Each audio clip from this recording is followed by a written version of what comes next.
We're cutting through the smoke, talking with the people every pit master knows. From backyard heroes to the Hall of Fame. Welcome back, barbecue fans. Another week of Wise Guys BBQ Podcast. I'm Vin Picaro. This guy, Tommy the Butcher. I'm here filling in some pretty big shoes. Charlie Baldwin's on a lake. Hopefully, he's on a lake. He's on a lake. He went to the lake house. He's on vacation. Don't you know? Hey, he's a busy guy. He's got brought the flippers and the snorkel with him. Absolutely. And we got Chad Ward from Whiskey Bent Gonna love this BBQ. You guys are gonna love this. We're gonna jump right into it. And I just want to let you guys know a little bit of an Easter egg here. If you're from New England and you have something to do with Nebs, stick around to the end of the episode. We got a special story for you. Let's get at it. Hey, everybody. Welcome back to Wise Guys BBQ, your official barbecue information for New England. We got with us today Chad Ward, and he's here from Whiskey Bent BBQ, and we are so grateful for him to be here today. How you doing, Chad? I'm doing great, man. Thank you guys so much for having me on. Looking forward to chatting a little barbecue tonight. It's awesome to have you. Yeah, absolutely. I know you had some great things happening lately. We're dying to find out about it, and I also know you're pretty adverse to what goes on up here in New England. So, if you don't mind, can you start with just giving us a little background for our audience who don't know you, sure, about you and how you got started in barbecue and why you decided to be full gas barbecue and everything you do down there in Florida? All right. Yeah, no, thank you guys. So Chad Ward got into competition barbecue back in 2007. God damn. Wow. Time flies. Hard to man. believe. Gosh. But always enjoyed cooking growing up. Me and my dad cooked a lot together. I at the age of about 12 or 13, I got sick of Saturday barbecue night turned into pizza night. So I took the tongs from dad, and we still continue to cook together. I just took the lead. But there was just something I enjoyed about it. During college, lived with a couple of great friends of mine, and we just kind of found on the weekends, especially during football season, like our place was the place to hang out, which means you got to feed folks and hang out and that kind of thing. So, we were in college, so I always cut my teeth on everything that was about 20 minutes from going on a date because we didn't have much money in college. So you learn to cook a lot of different cuts and really kind of learn how to cook to tenderness and some of those things. And so when college ended, it's time to go out to the real world. Yeah. And I was working for a software company. So we were on the road 90% of the time, myself and Jared, which ended up founding Whiskey Bent with me and was one of my roommates back in college that we were talking about there. And man, we just kind of, when real life happened, we had gotten back from an event where we were at a customer site for all week, and we got done a day early. So we get home a day early, and man, now that we're traveling all the time, we kind of miss getting together on the weekends with the boys. We can't do it every weekend, but what if we could do it a couple weekends, a year? And so we found competition barbecue, and Jared's our grandfather had just passed. So we had inherited this huge, like church style, like this is more of a feeding the masses type of smoker, but you don't know, come here from Sikkim when you get them started. So we just saw a smoker and barbecue competitions. And at that time, boys, there was jack squat on the internet for educating yourself on comp barbecue. You either had to go out, learn some tribal knowledge, whatever the case. We were fortunate that Lakeland Pig Fest has been here forever. And I grew up, 10 minutes from that contest before they moved it. Now I'm 5 minutes from it, even better. Right. But so we went out our first contest, August of 2007. Wow. We entered the amateur division. There were 9 teams in it. We finished 7th and lost to a troop of Boy Scouts. No. But there was something about that day, just like from playing, sports all the way from the time I was 5 years old. Like I enjoyed the competition, but I also enjoyed the camaraderie with the other teams. And I saw how willing people were to help. I mean, first contest, dude, I went out there with 3 whole chickens. Oh, really? And started butchering them, thinking I was going to turn in a little breast. I was in the don't know square quadrant. So like I said, those Boy Scouts were getting their cooking badge. We were getting humbled, but there was something there that just stuck. Yeah. And so then I just became obsessive with test cooking, trying to scour and see what I could find. And the only thing I could find was there was a team called Chatham Artillery back then. Okay. and they had done a $4.95 ebook, Adobe ebook. Oh, wow. And so I downloaded that, but at least it started teaching me about like wrapping and, different things that would help with tenderness and at least get me out of the don't know squared quadrant. Yep. And from that point on, man, we, gradually we started with like 4 contests a year, then 6, and then it went to like 23 contests a year quick. Yeah. So I want to say, and we haven't done nearly as much the last decade, but getting started in comp barbecue, I think we've cooked 132 contests across 27 states. Oh my goodness. So for to me, it was always, because I did travel a lot for work, had a lot of miles, had a lot of hotel nights, still do. So we would use those and go, like I liked back in the day when Ronnie Cates had, the contests at the casinos and those big paydays that you could fly in for and borrow equipment. And most of the times that I did compete out of state, that's what I did. I would fly in and borrow equipment, or people would be nice enough to send me equipment, whatever the case may be. But what I found about that is it just makes you a better cook. You're cooking on a lot of different pits. You're having to learn them. So usually when I would get there on Thursday night or Friday morning, I would do the biscuit test on whatever pits I was cooking on so I could understand hot spots, cold spots, all those type of things. But I loved it. It also allowed me to get up and meet folks in all different regions of the country. Right. So understand who the good cooks are, who the people you just want to hang out with, and just created this great network of friends all the way across the country around competition barbecue. And as that was rolling along, I mean, we decided to stand up a barbecue store. Was all into it. We had a barbecue store here in Lakeland. I went in to get some help a couple of times, and let's just say they weren't the friendliest folks in the world. So we just took it as a personal challenge to say, hey, this county deserves a barbecue store where you can go in and have great hospitality and folks will, show you what you need and help you and that kind of thing. And that's allowed us to be around 13 years. And that other store, well, they just went on to find something else to do. Yeah. What year? Not selling barbecue. Chad, what year was that you opened the store? So we started the store in 13. Okay. All right.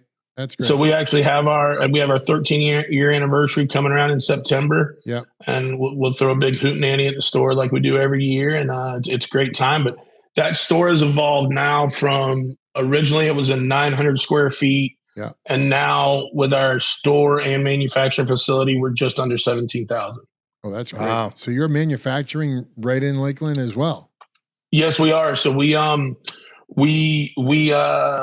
the seasoning business back in around, we started the store in 13. I want to say seasoning business was around 17 that we got into it ourselves. Yeah. With a couple of seasonings, one at the time, the old fashioned, and then we rolled out 3 more, which were the Rocks, the Bird, and the Blazing Bird. And now we're at 13 seasonings, a brine, and 4 sauces. Okay.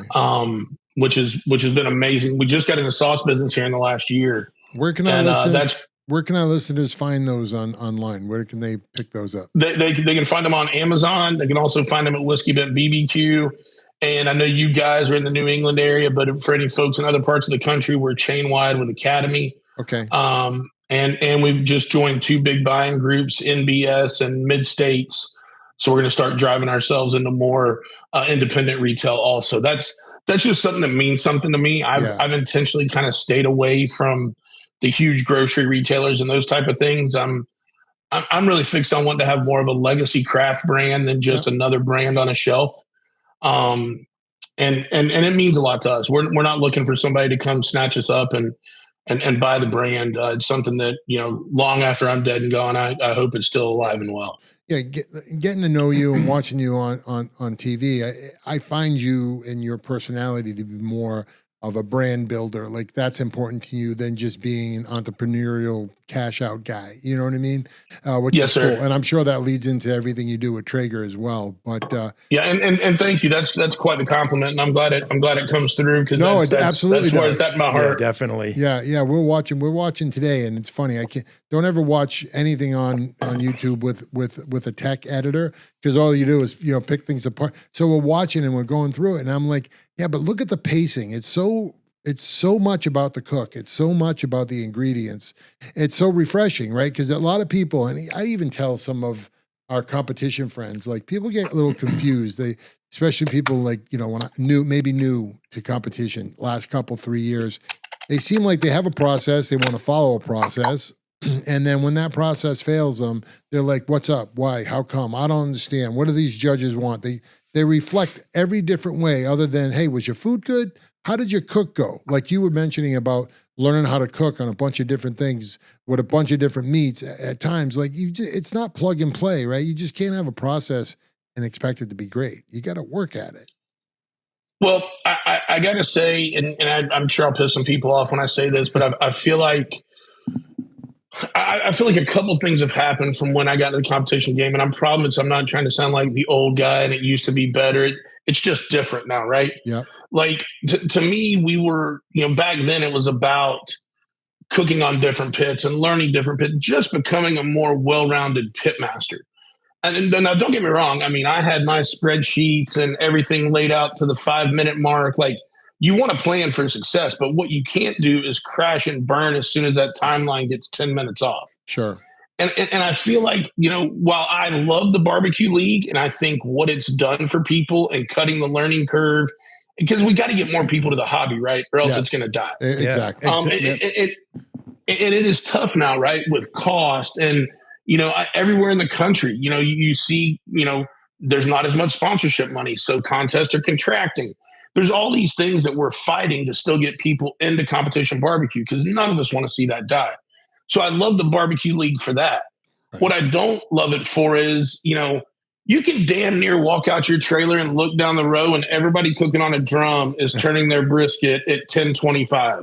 Yeah. And then they all go back inside. And 20 minutes later, whatever that little sheet says, you can watch it happen. Like It's gotten so homogeneous, So to me, people that really, really know how to cook, the getting basted, the Tim shoot, while they set up that barbecue league, those guys can just flat cook. Yep. And they are teaching you everything, but they're making those decisions that only come with 200, 300 contests worth of experience. Sure. And that's where this whole, and it's also just a societal problem too. Like this whole, man, I got to go in there and I got to catch lightning in a bottle. No, you don't. There's very few people that have. And the ones that have usually went to a couple of classes beforehand. Like, let's take Travis Clark. To me, I think one of the best, a guy like Darren Worth, total GOAT. But Darren's done it for a long, long time. Yep. Like Travis Clark did a couple of classes and came in and was just a wrecking crew. And did that for 6, 7, 8 years. And now has moved on to restaurants and crushing it the same way there. Like, you have to spend some time to get those skills to really feel confident enough to go, you know what? I had a good cook today. Yep. And I just hit 2 bad tables. But you got to be honest with yourself. I one of the things I used to hate hearing at contests, still do to this day, is I cooked the exact same thing I did last weekend. It was 3rd and now it's 18th. Yeah. To hell you did. Yeah. The temperature was different. The humidity was different. The wind was different. That bag of wood or that bag of charcoal or that bag of wood was different. Different moisture, different humidity. Yep. All those things, guys. So it was not the same exact cook. You may have took the same cut of meat, put the same stuff on it, and put it over a fire, but it was not the same exact cook. Right. There are so many nuances to that. It's just, the list is endless. Absolutely. Yeah, and that just bothers me. So that's one of the things, like I said, I love seeing new people get out into the hobby, sport, whatever we want to call it. Yep. But at the same time, have some patience, learn the craft, be respectful of the craft, and be respectful of the people that have been putting the time in and are now finally starting to see their, to me, we held a contest here a couple months ago at Margaritaville in Auburndale here in Polk County. And it was a great contest. I was really happy for first year, how well it went. But man, we had a team win grand champion, double D's, and those guys have been cooking 7, 8, 9 years, and it was their first GC. Wow. First, dude, and I know both of them. So being the guy on the stage to call their name the first time and then give them a big old hug and a check. That was cool. Yeah, that warms your heart right there. Yeah, that was cool. But once again, like that's dudes, those guys have probably cooked 50, 60 contests, and just got their first GC. Yeah.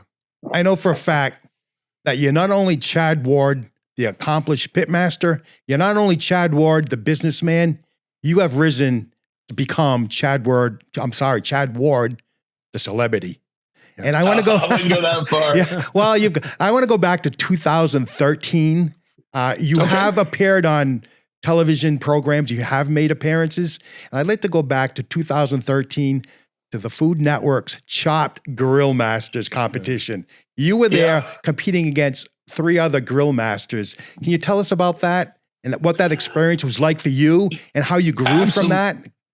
Absolutely. No, that's a great question. And I'll say, I mean, first off, I don't, when you do the math, like I 07, we were in the backyard division kicking things around.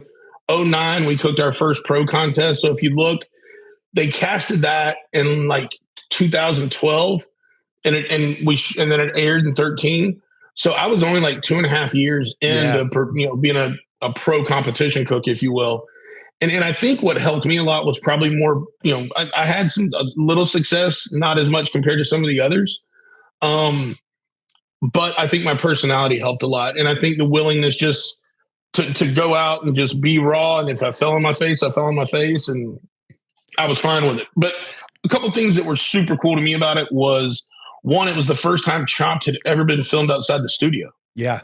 So they had never filmed it outside of New York until that first Grill Master series. And we shot it in Tucson. There's a big film set out there, Tucson Studios. It's had a bunch of Westerns filmed at it, and they filmed it there. 2 great people that I met there was Kent Rollins, the Chuck Wagon cook, man. I mean, and that was before Kent was on. Once again, going back to 13, none of us had real social profiles or nothing. And I had been, I was just nervous as hell. So I'd just been sitting in my room all night sharpening knives, slept maybe like 2 or 3 hours. I want to say, let's say pickup was like 5:30 in the morning, like 4:30. I just went down and sat in the lobby, showered up, ready to go, just restless, and go down there and there's this old cowboy and his bride sitting there. And I sit a couple seats down, and old Kent goes, "You look like a feller that may be here for a cooking contest." And I said, "So do you, old boy." And we just started chatting. And I'll tell you a funny story it's just a funny story. I'll send 2 people, but I doubt they'll listen to the podcast. So our episode was me, Kent, Rick Brown, and Corinne Tran. Uh-huh. Corinne Tran's from New York City, a yogi that finds meditation and barbecue, whatever. To each their own. Rick Brown had hosted a show on PBS, wore a shirt that looked like a picnic tablecloth, which, I can't make fun of how people dress. Y'all see the shorts I wear, boys. Yeah.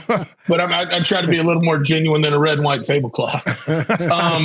So me and Ken are talking downstairs. The other 2 come down. So we get in the van to drive 30, 45 minutes to the studio where we're going to film at. And so once we get in the van, Rick goes, "I think everybody should introduce herself. So that way we know who we're competing against, blah, blah, blah." And so, Rick goes first, and he's like, "I'm Rick Brown, host of PBS, Barbecue Across America," or whatever it's called. And I've written 7 cookbooks. And Corinne's like, "I practice yoga and do this and this." And I've written 3 cookbooks. And mind you, I've only been competing 2.5 years. So Kent's like, "Yeah, I'm Chuck Wagon champion from like 1995 to present day." And I've written 1 cookbook.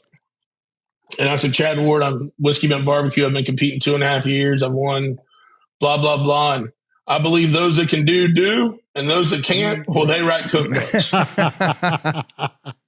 Perfect. Kent looks at me and goes, "Hey, man, mine was self-published. Does that count?" Yeah. And I had sucked all the air out of the van, and then Kent came back with that one, and everybody kind of laughed. So it made me not as big of an a-hole. Yep. Yeah. But I thought y'all get a kick out of that one. No, that's a great story. Thank you.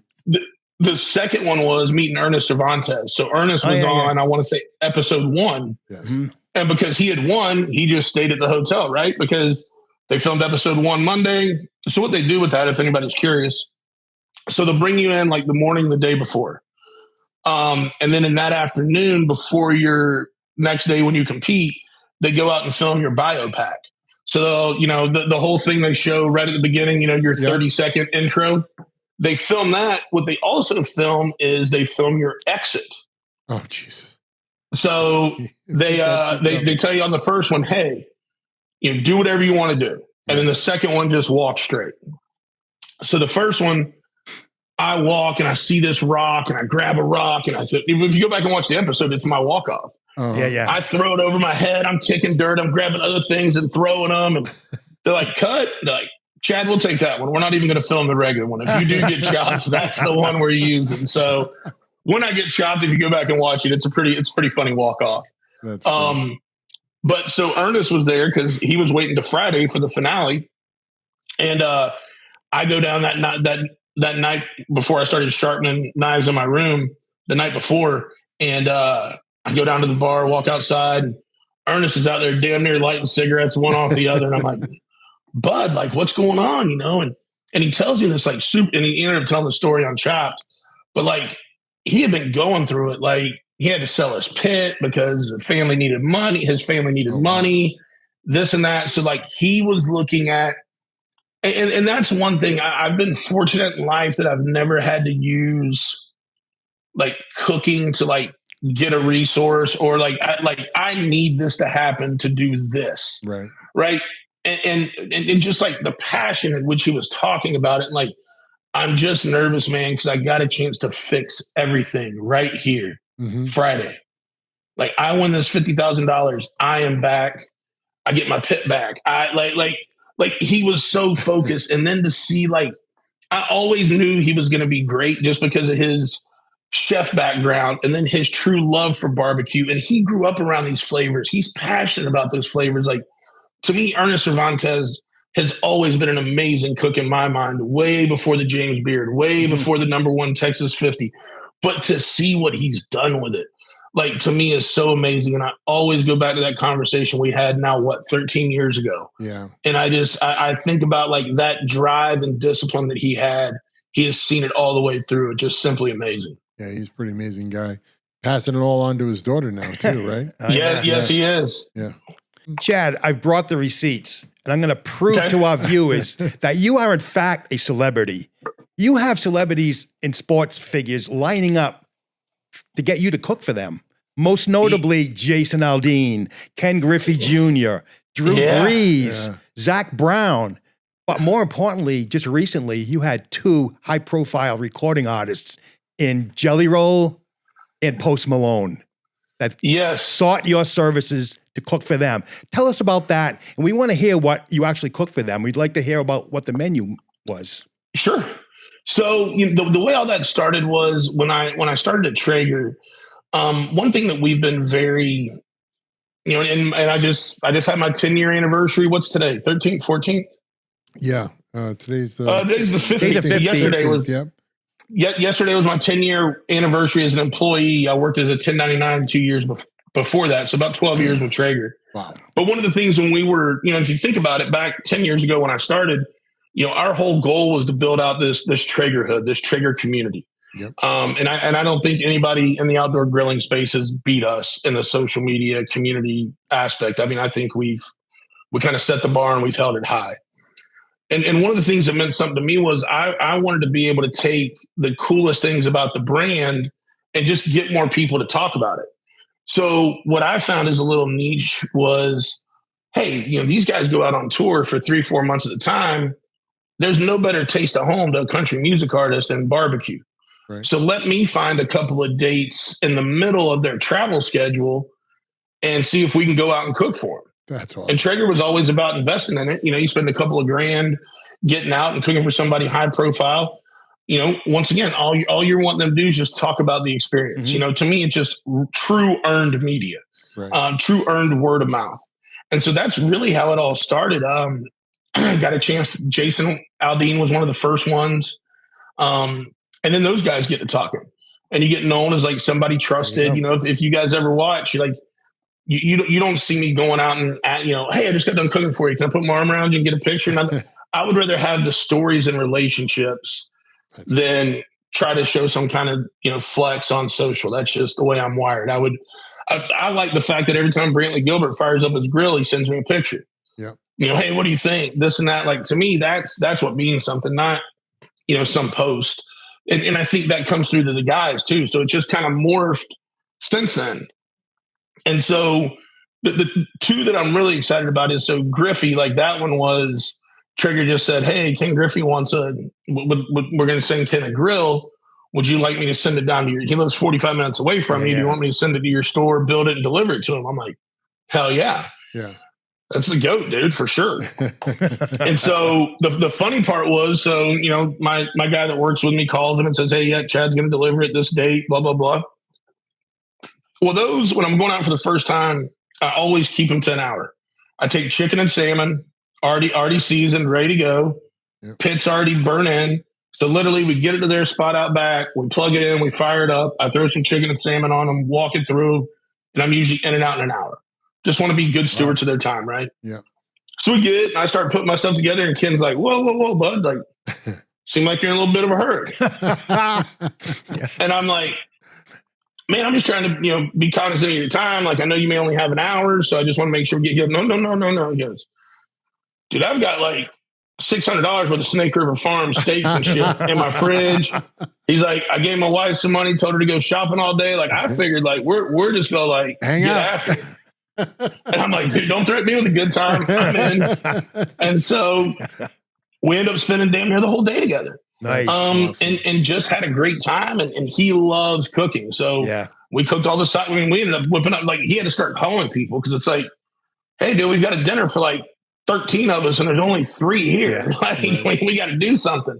So he started inviting some buddies over. And now that's just morphed into like, I've cooked his birthday party. I've done private classes for him and his golf buddies.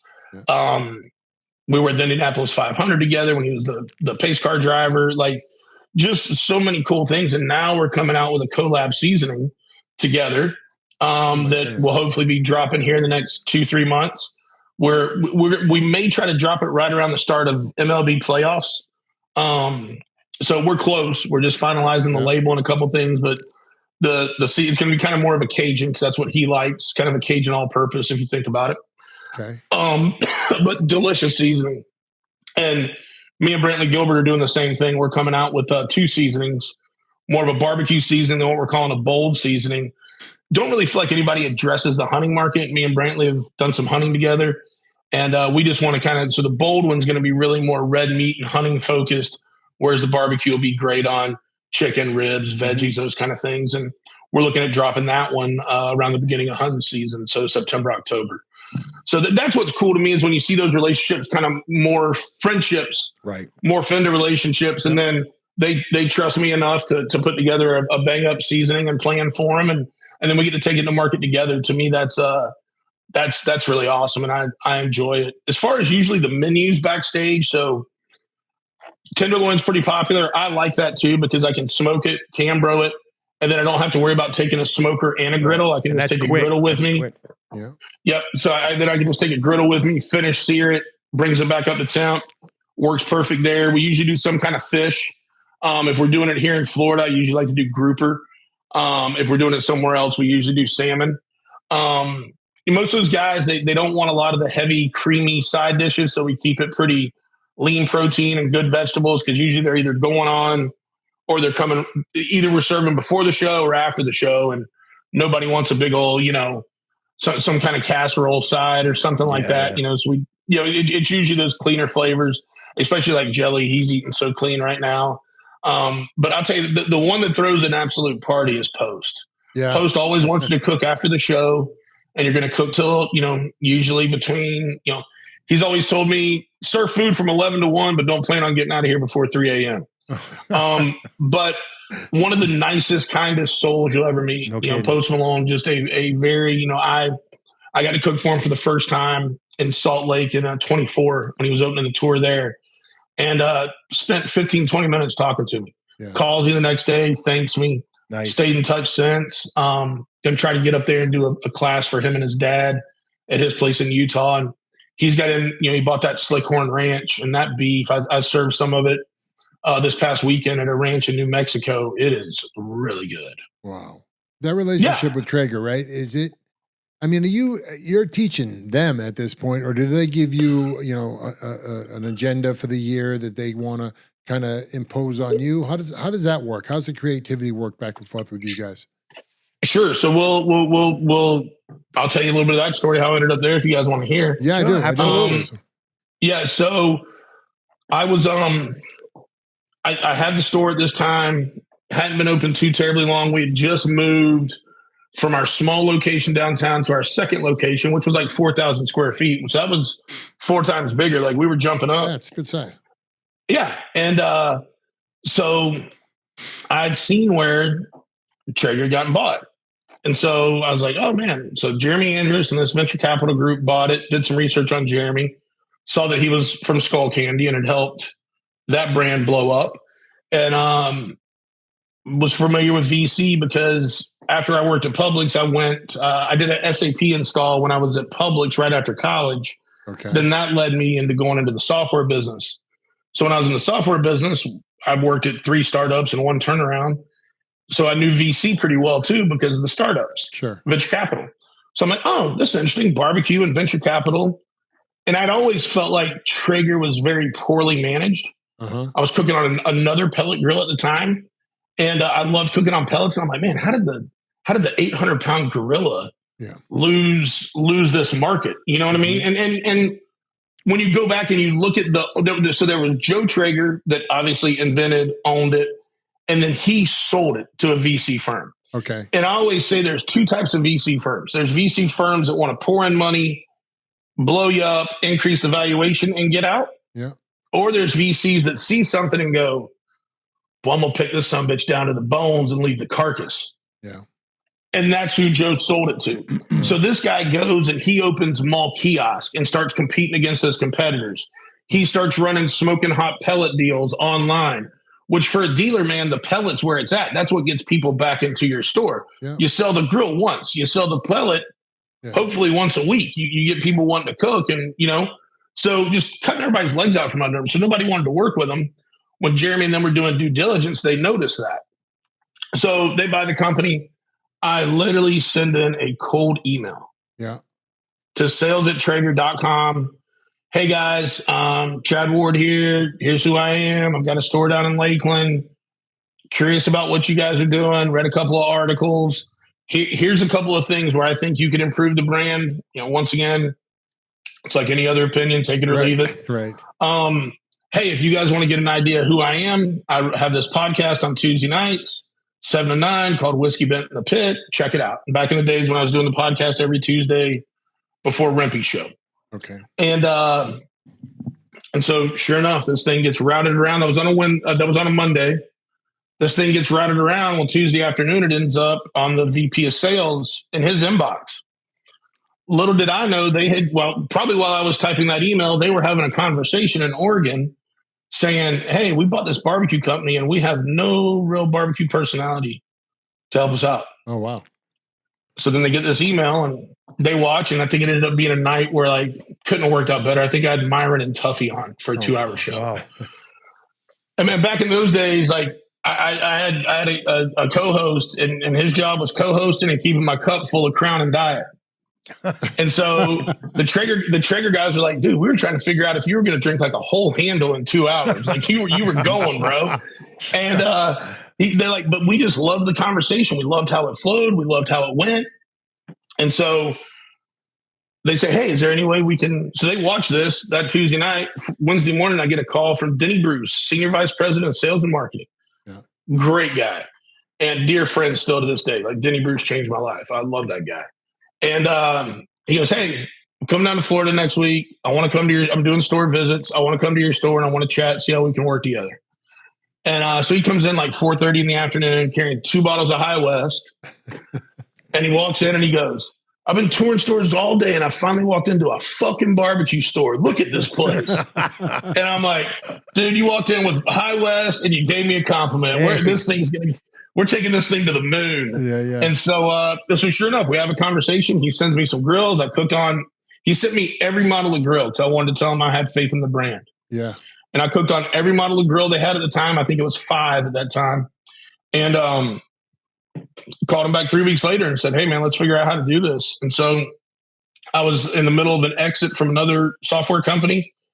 So I stayed on there, did my time. and then worked as a 1099 for them, doing trade shows, classes, all those kind of things. And then 2 years later, ended up coming on full-time as an employee as they kind of got their feet under them and figured out marketing-wise they wanted to go after, building out an online community. Yep. And had a guy named, on my team at that time, there was one other guy, a guy named Tyler Stark. And Tyler was my boss, and loved Tyler. We lost him about a year and a half ago, but just an amazing dude. And he was building the outdoor team. So that's why we had all the great hunters and fishers and all those people that have cooked with the brand. And then I was taking care of barbecue. And then me and him kind of split country music and athletics. Yep. And we just got to, getting grills in people's hands and, following up with them, doing events. We did so many things where we'd go out and, support hunt camps and all these different things that just help build amazing relationships. Yeah. And then it just kind of has rolled into this. I think, like I said, I think we've got the most powerful social media brand in outdoor grilling, if not the whole outdoor area. Hell yeah. Oh yeah. And it's so well, it's so well rounded. You guys aren't missing on a piece of it. It's great. And you were asking how it works. So really we kind of sit down at the beginning of the year or like towards the end of the year before, and we've got all of our objectives and we got our budget and we kind of split it all up. And then it's, hey, and I wouldn't say there's a hard metric of, Chad, you need to put this many eyeballs on the brand, but it's more of a, hey, this is the area we want to go down this year. Like, there's been years where budget's tighter, it happens in every business. Yep. And so, hey, we're not going to be able to go out and do as many events. How can we still connect with the community without doing such? Thank goodness most of those days are behind us. But it's really more of, hey, here's our plan of attack. Here's the customers we want to talk to. What can you put together to help us get there? That's great. It's good when you guys can have a collaboration in the structure of how things are going to get done, right? Because you don't, if one side's leading, one side's following, it never works out, regardless of what side's which, Yeah, and I'll tell you that's one brand strength there is you can, from Jeremy down, our CEO, like you can have healthy debate. No topics off limits. That's great. Yeah. And he's a firm believer of, if you're passionate about it, there's a reason. You're not being passionate just to argue. This is a true conviction. Mm-hmm. Let me hear you out and see where you're coming from, because it may be somewhere I'm totally not thinking about. Right. All right. And anytime you have an open-minded, CEO and executive team like that, sign me up for it. Yeah. There you go. Whiskey Bent, where'd the name come from? Oh my God, you just took the question right out of my mouth. No, go ahead. So I'm curious. I'm looking forward to this. Yeah. So you heard me talking about Jared Hatcher, the guy that founded the team with me, opened the store with me. He ended up just close how it ended. Jared's still a great friend, great part of the brand. He saw that me and Nicole, at the time my wife, now my ex-wife, but we're still involved in the business together, best of friends. He saw that we were putting in all the work. And so him and my cousin, who started the store with us, the three of us, he said, look, man, we don't want there to be any hard feelings or anything. We can tell you and Nicole are going to run with this thing. Yeah. Why don't you guys buy us out for what we got in it right now? Wow. And so we did. Yeah. And that's how me and Nicole ended up owning all of it. But to go all the way back to where the name come and how it started, I told you me and Jared had gotten done with a client side early. So we decided, hey, we'll get all of our honeydew list stuff done on Friday, and Saturday night we'll hang out. So we're hanging out at my little condo and listening to Country Gold Saturday night and throwing back some bevies. And at this point, we've decided we're going to have a team. Yeah. And we're going to enter this contest at the Kissimmee Rodeo, August of 2007. But now we need a name. So as the night goes on longer, old Country Gold Saturday night pops up Whiskey Bent Hellbound, Hank Williams Jr. Yeah. And I looked at Jared and I said, what if we drop the Hellbound so we can do church caterings? We'll call ourselves Whiskey Bent BBQ. Nice. That's where it came from. Great. You had a little problem with that though, right? With I did. I got it was funny years ago. It was right after I was on Chopped. Yeah. That's what you guys did your research. I love coming because when I host, I do a ton of research too, and I love to catch guys. Yeah. You guys right here. But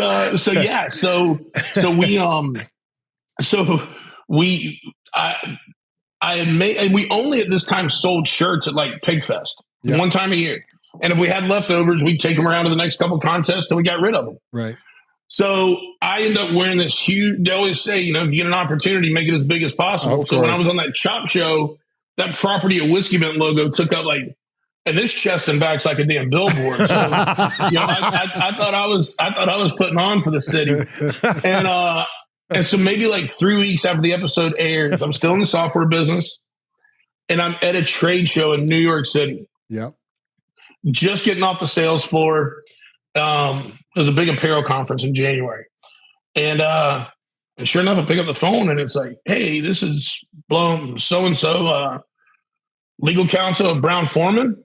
I'm like Brown Foreman that owns Jack Daniels? Yeah.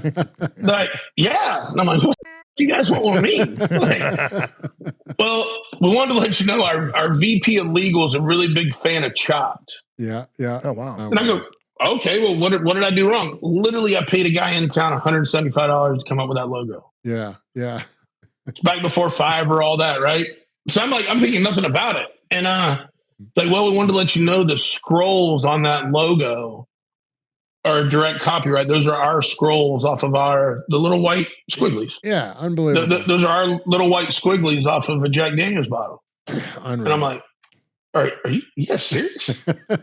But yeah, man, like we protect our intellectual property. And I'm like, dude, I said, no offense. I said, I live in Florida. You realize how many shitty t-shirt shops I went by that have that? that take a Jack Daniels logo and put Daytona Beach in the middle of it with the year? Yep. And you're coming after me for the maybe 100 shirts I've sold my whole entire career?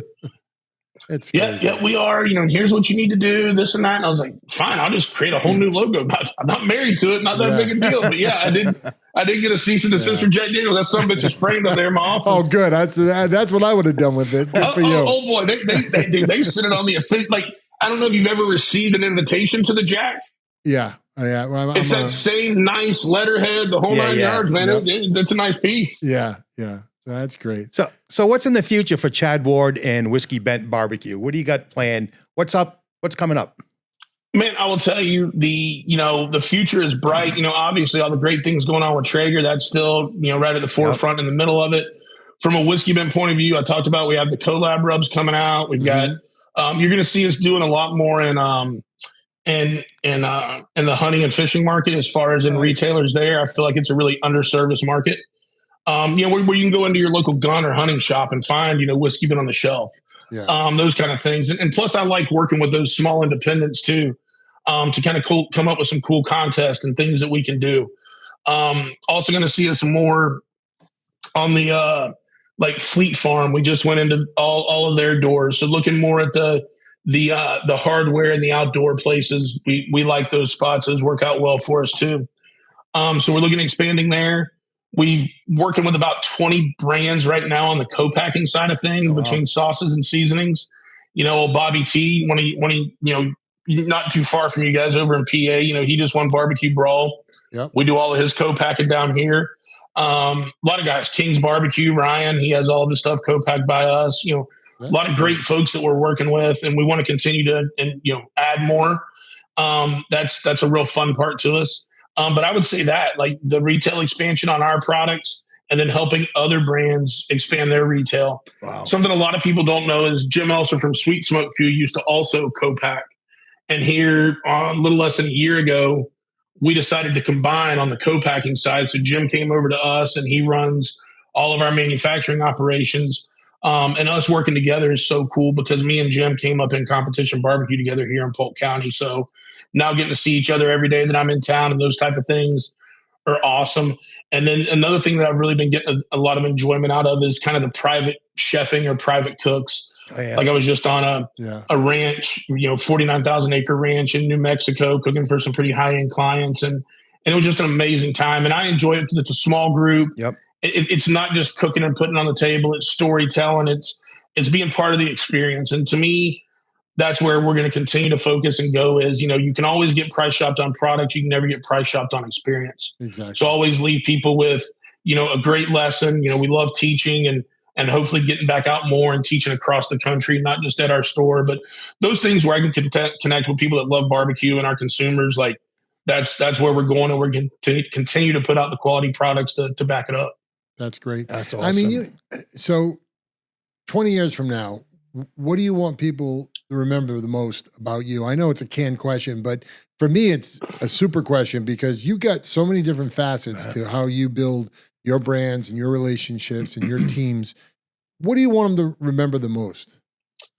Well, it was a damn good, reliable guy. Yeah. You know, just guy you always wanted to be around, you know, had a good time with, just a ton of positive memories. Yeah. Hopefully I taught you a thing or two, but whether it be life, barbecue, business, whatever, but just, I want people to say, you know, man, I'm going to miss that guy because I'm going to miss the conversations. Nice. I'm going to miss the experiences. I'm going to miss the time together. That's a great answer. To me, you know, we all have to, we all have to make money, and that's all part of what, but you know, nobody gives a shit about what your net worth was when they put you 6 feet under. Exactly. Right. Exactly. Yeah. I do got to give one. We got time for one more quick story. Oh, absolutely. Go for it. Go. All right. Because it involves you're Northeast guys. Yeah. So we, so this is back when Pitmasters is like on fire, right?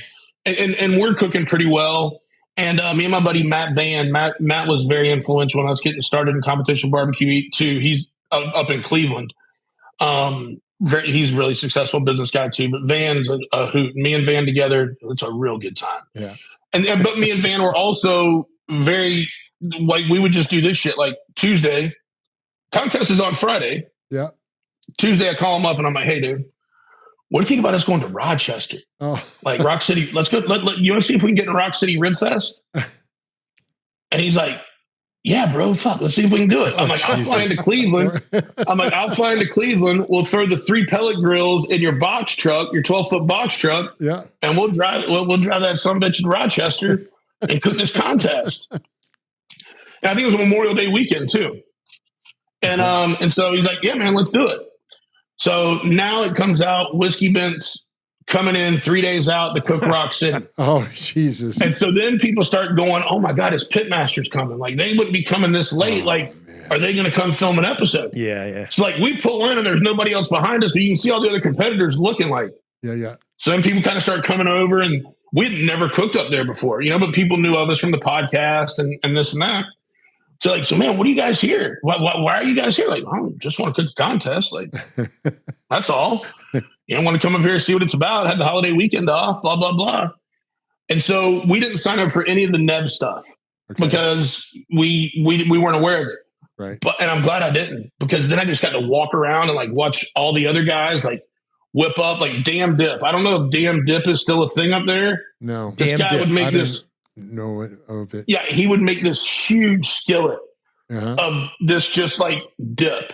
And he would put it out. He put it out on Saturday night. And you just all come by with your chips and eat it. But like the Neb's categories that they turned in that day, like I got to go around and sample a ton of, like, you know, billing them. That was back when Chris from IQ was still cooking a lot. Like some legit like chefy cooks. Right. I remember I ate some of Andy Husband's his Neb stuff, like just amazing. And I remember thinking, I'm like, dude, these guys are different than like just regular competition cooks, you know? Yeah. So we have a great time.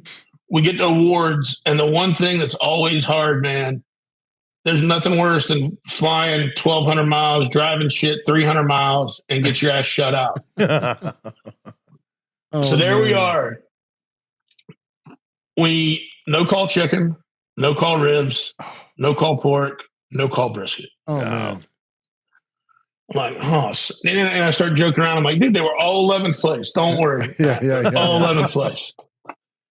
It's like, all right, we're going to call the top 5. We finished 4th overall out of 69 teams. So I'm like, what? All right. Well, we didn't get any, and they were like 13 through 14. I mean, like 11 through 14. Like they were right at the bottom of that top 10. But it was the biggest relief ever. But man, I will tell you what, I loved getting up there and the Northeast, man, you guys have a ton of respectable cooks. Yeah, absolutely. Yeah, some talent, definitely. We keep telling the nation, man. We keep preaching it. And I'll tell you, no offense to anybody, but I sure as hell hope Bill and Sean and Alan win that damn Team of the Year. I saw you second right now. Yeah, that would be amazing. I'd love to see Smoking Hogs win that thing, man. Yeah. They have been such good friends from the beginning, and Bill won't mind me saying this. Bill's one of those.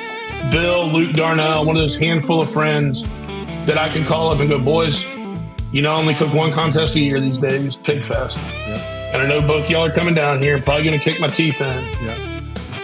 but can you tell me like what profiles are hitting right now? Like doing anything different? And I will tell you what, both of them will roll out the red carpet for me. Absolutely. And I love that about them, and I appreciate that about them. But at the same time, as I believe, like I can give you the playbook, you still have to execute. Exactly. Right. Yep.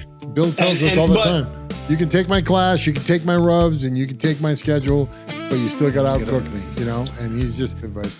Well, sir, thank you very much for this today. This was awesome. I'm so glad we got you on the show and got you through. And, you know, this is great. I truly appreciate it. Wish you all the best of luck. And I tell you, if we have another winter like we had last year, we're coming down to Florida. Absolutely. In January. We'll be knocking. Dude, you boys come down to Florida in January. We'll make sure you're set up. Awesome. You have a great time. Awesome. It's an awesome event. Love it. So love to have y'all do that. Awesome. Unbelievable. I could talk to that guy all day. If there was a whiskey bottle around and a couple of glasses, Tommy, I think we would be there for hours. I think we need 2 bottles. Yeah, good point. I would, you know, Chad, thank you for a great show. Thank you for the invite down to Lakeville. You know, I think we're going to have to go out there. Some other folks from our Wise Guys crew wanted to do it last year. We couldn't get it done, but hopefully we'll see you down there next week. So I truly appreciate the opportunity you gave us to meet you, and thank you very much. Folks, go out, eat some barbecue. Enjoy. See you next time. Pull up a chair, we're cutting through the smoke, talking with the people every pit master knows, from backyard heroes to the Hall of Fame. Everybody's welcome when they're earning their name. We talk